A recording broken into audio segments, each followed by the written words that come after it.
ગાંધી જયંતિ દિન નિમિત્તે રાષ્ટ્રીય કોમી એકતા પાર્ટી દ્વારા અમદાવાદના ગાંધી આશ્રમે ગાંધીજીની પ્રતિમાને સૂતરનો હાર પહેરાવી તેમને યાદ કર્યા હતા।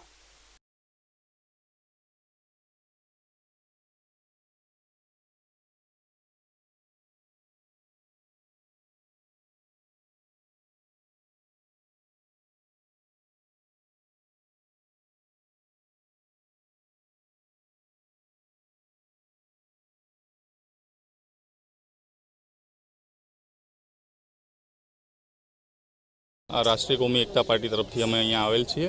आ गांधी जयंती निमित्ते आज गांधीजीનું सन्मान करवा गांधी जयंती निमित्ते अमे संदेशो पाठववा मांगीए छीए कि गांधीजी जे स्वच्छता अभियान माटे एमणे जे पहल करेली हती ए आपणा देशमां आगळ धपती रहे अने आपणा देशमां स्वच्छता माटे लोको आगळ आवे अने आपणो देश स्वच्छ अने समृद्ध बने। एना माटे मैडम एवुं कहेवा मांगीश कि हूँ दलितोने आपणे संभावनाथी जोवा जोईए अने एमने आपणे ए पण माणसो ज छे अने व्यक्तिओ ज छे एमने आपणे आपणा तरफथी पूर्ण सपोर्ट आपवो जोईए।